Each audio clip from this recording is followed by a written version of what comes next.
Welcome back online Ustad dot com की जानिब से मैं हूं इंस्ट्रक्टर उस्मान शहबाज और Corel draw x six graphic designing course में हम टूल्स का यूज़ सीख रहे हैं। तो स्टार्ट करते हैं इस लेक्चर में।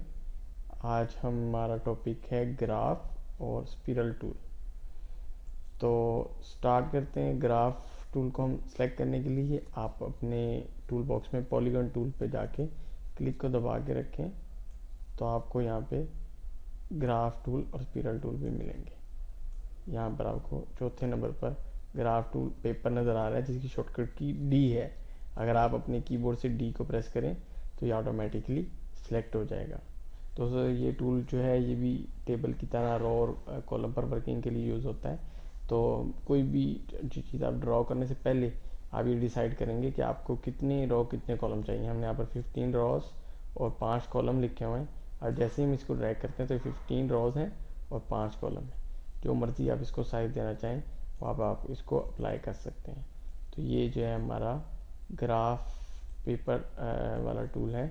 और इसके अंदर आपको ये भी फ़ायदा है कि अगर फॉर एग्जांपल आपको कहीं छोटे छोटे एक जितने बॉक्स चाहिए, कोई ऐसा डिज़ाइन है, तो आपको बॉक्स बार बार डिज़ाइन ना करना पड़े, बल्कि आप एक दफ़ा ग्राफ लेके अपनी रिक्वायरमेंट के मुताबिक किसी एक सेल को देखें और सारे सेल उसके बराबर हो जाएंगे तो आप उसको यूज़ कर सकते हैं। अब ये सेल सारे इकट्ठे हैं, हम किसी सेल को निकालना चाहते हैं तो इसको इन शेप को अनग्रुप करना पड़ेगा क्योंकि सारी शेप एक बनी हुई है। तो ऊपर यहाँ पर अनग्रुप के ऑप्शन है, इस पर क्लिक करते हैं। अब आप ये देखें सारे बॉक्सेस अलग हो गए हैं, कहीं से भी हम पकड़ के इसको निकाल सकते हैं। तो ये जो हमारा ग्राफ पेपर है और इसके अंदर आप इस तरह की वर्किंग कर सकते हैं। हम इसके अंदर कोई कलर भी लगा सकते हैं, आउटलाइन लगा सकते हैं, तो तमाम सेटिंग्स हम इसकी एडजस्ट कर सकते हैं। ग्राफ पेपर के बाद हमारे पास स्पिरल टूल है, उसको भी सिलेक्ट करने के लिए ये पॉलीगॉन टूल वाले पे क्लिक को दबा के रखें, तो सबसे लास्ट पे स्पिरल टूल नज़र आ रहा है जिसकी शॉर्टकट की ए है। अगर आप अपने कीबोर्ड से ए को प्रेस करें तो ऑटोमेटिकली जो है वो ये टूल स्पिरल टूल सेलेक्ट हो जाएगा। ये टूल जो है ये भी एक सर्कल की तरह और एक स्प्रिंग की तरह का इफेक्ट देने के लिए यूज़ होता है। तो आप यहाँ से ऊपर ऑप्शन बार के अंदर इसकी प्रॉपर्टीज़ पढ़ रहे हैं तो उसमें वहाँ 10 लिखा हुआ है स्पिरल रिवोल्यूशन। तो यहाँ पर आप सेट कर सकते हैं। फिलहाल हम इसको क्लिक से दबाए दबाए ड्रैग करते हैं, कंट्रोल को दबा लेते हैं ताकि जितने राउंड हो रहे हैं और वो राउंड निकल निकल रहे हैं बाहर, तो यहाँ पर आप उन्हीं की तादाद सेट कर सकते हैं। हमने 50 लिख के एंटर किया है और अब आप देखें कि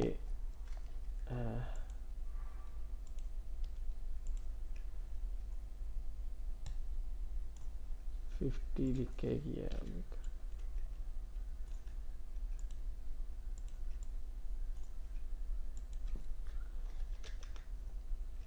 जी ये देखें वो तो कुछ मिस्टेक आ रही थी, तो जो है अब यहाँ से इसकी एडजस्टमेंट कर सकते हैं। स्पिरल टूल सेलेक्ट है, आपको जितना ज़्यादा जो इसके अंदर राउंड चाहिए तो आप उतनी ज़्यादा यहाँ पर वैल्यू लिखें। अब हमने 50 लिखा हो तो देखें ये एक बहुत ही गहरी शेप बन गई है, 50 बार राउंड आ रहा है।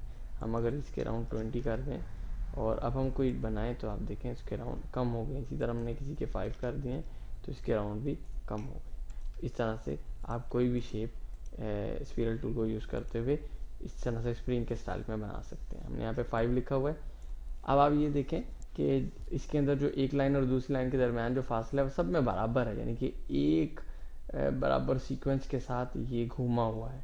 हम ये चाहते हैं कि नहीं, जब हम इसको खींचें और इसका साइज़ कभी ड्रैग करके बड़ा करें तो उसके हिसाब से ही इस शेप जो है शेप के अंदर भी यानी कि इजाफा हो। तो आप यहाँ से दूसरी ऑप्शन को सिलेक्ट कर लें और अब आप अगर कोई यहाँ पे डिज़ाइन बनाते हैं तो ये देखें कि वो दरमियान में से तंग है और आहिस्ता आहिस्ता आहिस्ता जो है वो खुलता खुलता खुलता काफ़ी सारा खुला हो गया है।